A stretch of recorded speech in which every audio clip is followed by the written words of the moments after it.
रस बिहारणी शरण जी। श्री हरिवंश। राधे राधे महाराज जी, आपके चरणों में कोटि कोटि प्रणाम। गुरुदेव, जीवन में कोई विशेष भजन बल साधन नहीं हो और फिर भी जीवन में कोई प्रश्न शेष ना रहे और भीतर से निर्भयता का अनुभव हो, भीतर एक मस्ती सी बनी रहे, क्या ये किसी कृपा का लक्षण है या माया की कोई नई चाल है महाराज जी? देखो, भजन छूटे तो हम कुछ नहीं मानते। हानि हरिवंश के नाम अंतर पड़े, लाभ हरिवंश उच्चरित वाणी। इस मन का कोई भरोसा नहीं कि कब शांत हो, कब अशांत हो, कब ये निर्विषय हो, कब ये विषय है। बड़े बड़े सिद्धों को धोखा दे जाता है ये मन।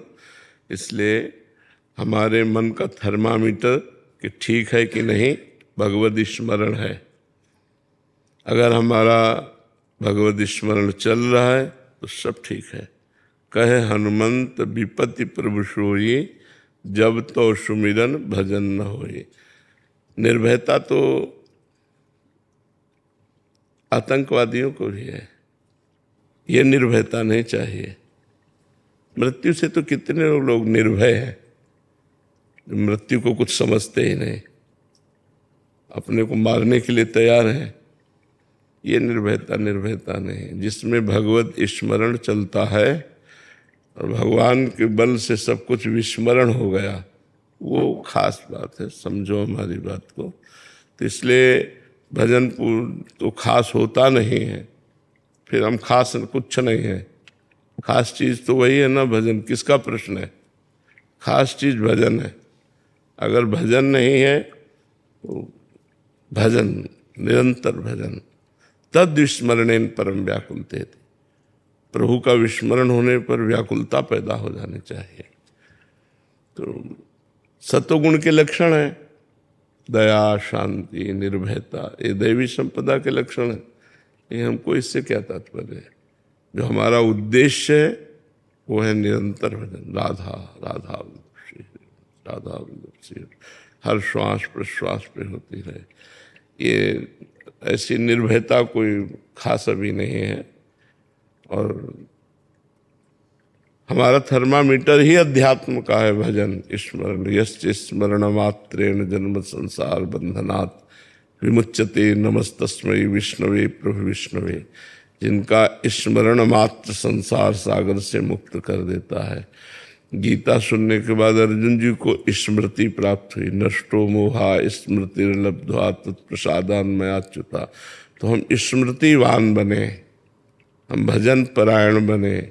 निरंतर हमारा नाम जप चलना चाहिए, कुछ और हो या ना हो। खास बात नाम जप है, इस पर ध्यान देते रहिए, इसको बढ़ाते रहिए। और तो शतोगुण के लक्षण हैं। शतोगुण में महान लक्षण प्रकट होते हैं, लेकिन उन लक्षणों का भी त्याग करके उनसे भी दिव्य लक्षण जो है त्रिगुणातीत स्थिति प्राप्त करनी होती है। वो भजन से होगी। अगर भजन खास नहीं तो बात नहीं। चलते फिरते, खास बात तो भजन ही। चलते फिरते, उठते बैठते, खाते पीते, जितनी देर भगवत चर्चा की वो कृष्णार्पणमस्तु की, राधा वल्लभ अर्पणमस्तु। शेष समय नाम जप चल रहा है। कोई मिला तो सात्विक भाषा से हमने वार्ता कर ली, नहीं मौन नाम जप चल रहा है। ये साधना है। तो साधन परायण रहो। भजन ही खास है और कुछ खास नहीं। पूरे जीवन का सार यही है भजन। पूरे संतों की वाणी का सार यही है भजन। सब शास्त्रों का सार यही भजन। हाँ, वारी मथे घृत होए बर सिकताते बर तेल, बिनु हरि भजन न भवतरिय, या सिद्धांत पेल। हरिवंश नाम बिसरै न छिन, श्री हरिवंश सहाय भल। हरिवंश नाम बिसरै न छिन। एक क्षण के लिए नाम विस्मरण न हो तो हरिवंश की सहायता हो रही है, हमारा काम हो जाएगा। नाम बस खास बात है। नाम नाम वाणी में सेवक शरण सदा रहे, अनत नहीं विश्राम। वाणी श्री हरिवंश की, कई हरिवंश है नाम। या चतुरासी जी चल रही है या नाम जब चल रहा है, खाली नहीं है। जब भगवत चर्चा कर रहे तो वो भगवत अर्पण कर दिया। शेष समय नाम वाणी में ही हमारा समय जाना चाहिए। समझ पा रहे हो आप? अशोक अग्रवाल जी आगरा से। श्री हरिवंश महाराज जी। महाराज जी, दुख आने पर साधक को कैसी भावना रखनी चाहिए? पहली बात तो ये कि हमारे प्रारब्ध का ही भोग है। जो अशुभ कर्म है उनके परिणाम से दुख की प्राप्ति होती है, और जो शुभ कर्म है उनसे सांसारिक सुख की प्राप्ति होती है। शुभ और अशुभ दोनों को नष्ट करने के लिए मानव जीवन मिला है। तो दुख को भोग करके नष्ट कर दें और सुख को बांट करके, जैसे हमें सुख मिला है तो उसे बांट करके, और दुख मिला है तो उसे भोग करके नष्ट। अवश्य में भोक्तव्यम कृतम कर्म शुभाशुभम। तो उस समय विचार करना चाहिए कि हमारे प्रारब्ध जो गंदे प्रारब्ध हैं, जो अशुभ प्रारब्ध है, वो निपट रहे हैं। भगवान की बड़ी कृपा है, अब मैं पवित्र हो रहा हूँ, मैं स्वच्छ हो रहा हूँ, पर ये तभी सार्थक होगा जब नाम जप चल रहा होगा। तो प्रभु का प्रताप, कृपा, प्रसाद अगर हमारे ऊपर है तो हम बड़े से बड़े दुख को आनंद पूर्वक काट सकते हैं। और यदि प्रभु से नहीं जुड़े तो निगेटिव विचार और दुख ये हमको नष्ट कर देंगे, हमको जला देंगे। दुख है और नकारात्मक सोच है, दोनों मार रहे हैं। दुख है और सकारात्मक सोच है तो हम बच जाएंगे। दुख में यदि हमारी सकार बड़ी कृपा भगवान की, दुख देकर भगवान हमको पवित्र कर रहे हैं। अब आगे हमारा मार्ग जो है निष्कंटक होता चला जाएगा। और दुख को सहने की सामर्थ्य नाम जप से आती है। देखो, दुख प्राकृतिक ही आता है, कोई चिदानंद तो होता नहीं, प्राकृतिक ही होता है। शरीर में पीड़ा, शरीर में रोग, परिवार में विपत्ति, मरण, जन्म, जो भी संसार में लाभ हानि, ये दुख होते हैं। और क्या दुख होता है? सांसारिक ये दुख होते हैं। तो प्रकृति जन्य दुख है और परमात्मा जन्य आनंद है, तो बहुत बड़ी बात है ना। तो प्रकृति जन्य दुख अपना प्रभाव तब तक डालता है जब तक हम परमात्मा से जुड़ते नहीं हैं। हनुमान जी ने विपत्ति को विपत्ति ही नहीं माना, भगवद विस्मृति को विपत्ति माना। कहा हनुमंत विपत्ति प्रभु सोई, जब तो सुमिरन भजन न होई।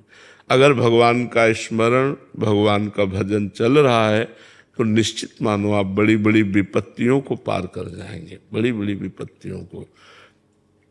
हमने खुद देखा है आंखों से, इतने पैर में कम से कम लाखों कीड़े। मतलब वो सीन हमारे सामने जैसे हम वार्ता कर रहे हैं और वो एकदम शांत और मुस्कुराते। यही हितधाम में हम रहते थे तो एक पैर के बल लंगड़ा के चल रहे तो कीड़े टपक रहे थे, इतने कीड़े थे, और मुस्कुरा रहे थे। जब बात करो तो ऐसे नॉर्मल बात कर रहे, उनका गजब हो गया यार। एक चींटी काटे तो यहाँ बेचैनी पैदा हो जाएगी, लाखों कीड़े चुन रहे हैं उसके मांस को और उसमें कोई फर्क नहीं है। उनका ये भगवान। और विरक्त भोजन मिला तो ऐसे भोजन पा रहे नॉर्मल आदमी की तरह, ऐसे बस निकलता था, मतलब और सहज में सहज। हम मतलब देख के हमें घंटों सहम गए हम देख करके कि यार ऐसी स्थिति कि लाखों कीड़े पैर को जिंदा चुन रहे हैं और वो आदमी खान पान और मुस्कुरा रहा है, बात कर रहा है। भगवान में बड़ी सामर्थ्य है। सावई मन कृष्ण पदारविंद हो। यदि मन हमारा भगवान के चरणारविंद में लगा है और तन दुखी है तो कोई फर्क नहीं। और यदि मन भी तन में लगा हुआ है तब तो फिर बड़ी समस्या है। फिर तो देखो पूरा संसार व्याकुल है इसी। तो अपने मन को प्रभु में लगाकर दुख को हम सहें, वो हमारा आगंतुक प्रारब्ध है। जो पूर्व में किया हुआ कर्म अशुभ है उसी का फल है। मितेश जी मुंबई से। श्री हरिवंश। श्री हरिवंश महाराज जी, गुरुदेव भगवान, वृंदावन और निज वृंदावन में क्या अंतर है? वही प्रेमानंद और निज प्रेमानंद में क्या अंतर है?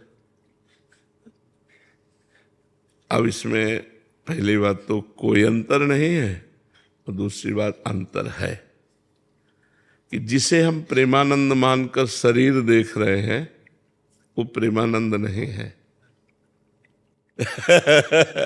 नहीं, प्रेमानंद कुछ और ही है जो हमें इन चर्म चक्षुओं से दिखाई नहीं देगा, लेकिन हम कहते प्रेमानंद है, वो है इसी में। इसलिए ऐसे करना कोई झूठ नहीं हुआ, और जब हम उसका विच्छेद करें, व्याख्या करें उसकी, तो वो अलग भी है। वो वही है और वो उससे अलग भी है। जैसे विराट रूप कौन है? श्री कृष्ण। लेकिन श्री कृष्ण को देखते हुए क्या विराट को देख लिया क्या? उसके लिए भगवान ने दिव्य दृष्टि दी। श्री कृष्ण भगवान के संग अर्जुन रहते हैं, खाते हैं, पीते हैं, सोते हैं, जागते हैं, घूमते हैं, हंसी मजाक करते हैं। लेकिन क्या विराट स्वरूप को देखा उन्होंने? जब भगवान ने अपना विराट रूप दिखाया, तुमादि देवा पुरुषा पुराणा तुमस्य विश्वस्य परम निधानम वेत्तासि वेद्यम परमम च धाम त्वया ततम विश्वमनंत रूपम वायुर्मोग्निर्वरुणा शशांका प्रजापतिस्त्वं प्रपितामहश्च नमो नमस्ते सुशास्त्र कृतव्या पुनश्च भूयोपि नमो नमस्ते। अर्जुन कांप गए। नहीं कांप गए? समझ रहे ना? ऐसे प्रगट वृंदावन और निज वृंदावन यही है, यही वृंदावन है। लेकिन जब वो दिव्य चक्षु दिए तब भगवान के विराट स्वरूप को देख पाए।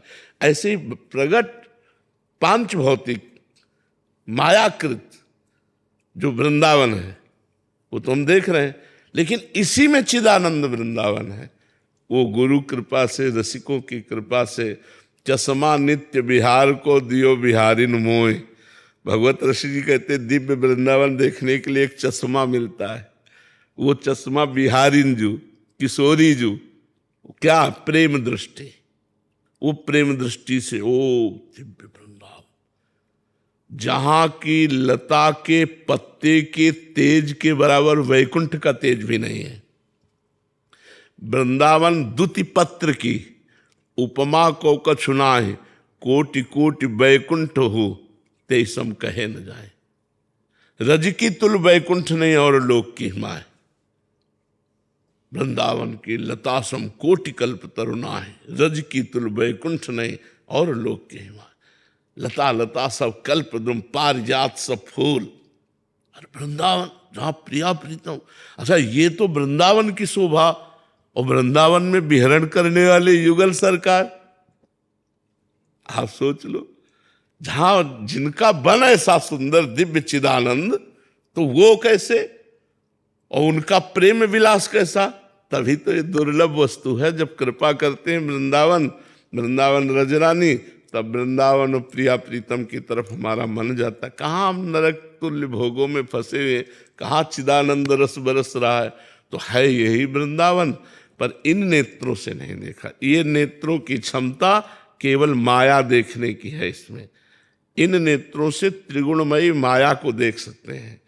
मानस में जब प्रेम नेत्र प्रकट होते हैं तब हम दिव्य वृंदावन को देखते हैं, और बुद्धि में जब ज्ञान नेत्र प्रकट होते हैं तब हम आत्मस्वरूप का साक्षात्कार कर पाते हैं।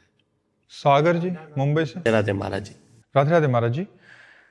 महाराज जी, ग्रस्त संसारी मनुष्य के जीवन में जनक महाराज जी जैसे निर्मोही स्थिति कैसे और कब बनती है? देखो, पहली बात तो जनक जी कोई कर्म बंधन से युक्त मनुष्य साधना करके ज्ञान को प्राप्त हुआ हो, ऐसे वो नहीं है। वो ज्ञान मूर्ति ही है। वो विदेह राज है। विदेह ही नहीं, विदेह राज है। और सियाजू के पिता हैं। जितनी विद्याएं हैं, जितनी शक्तियां हैं, वो सब सियाजू से ही प्रकट हुई है। भगवान श्री राम जी ही अपने श्री मुख से मनु जी को बोल रहे हैं, आदि शक्ति जेहि जग उपजाया, सो अवतरी मोरिया माया। जिसने समस्त जगत को उपजाया है वो आदि शक्ति।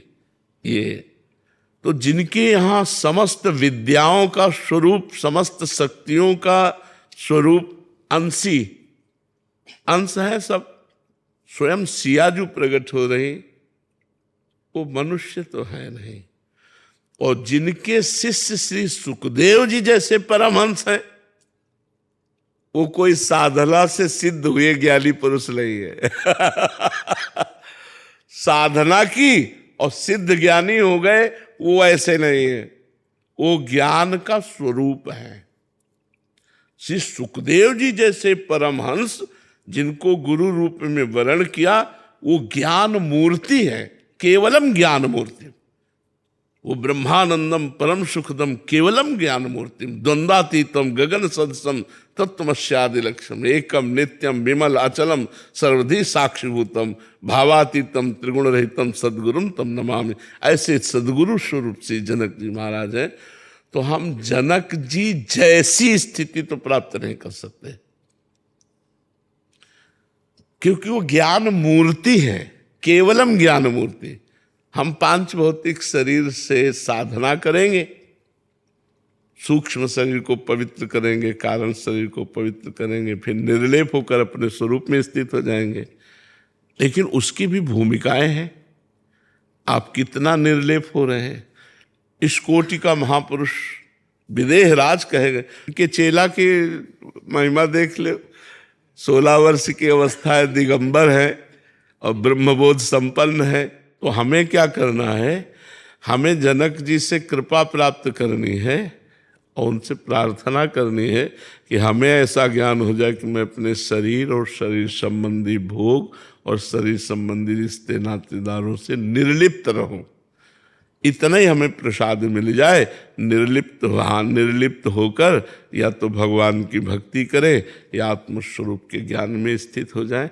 हम जनक जैसे, हम मीरा जैसे, हम प्रहलाद जैसे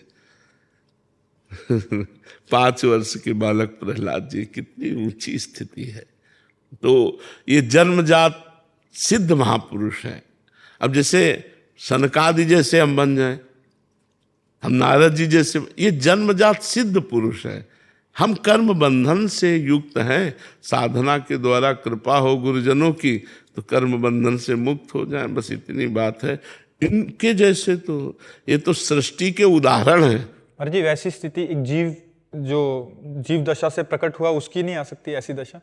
भगवान कृपा करें तो दुर्लभ नहीं है, क्योंकि सब स्थितियां मनुष्य के लिए लेकिन बहुत कठिन है, बहुत कठिन है। जो भगवान ने कर दिखाया वो मनुष्य कर पावे असंभव है। जैसे भगवान ऋषभ देव जी ने परमहंस चर्या दिखाई, अवधूत चर्या दिखाई, भागवत में वर्णन है। अब वो कोई मनुष्य कर पावे?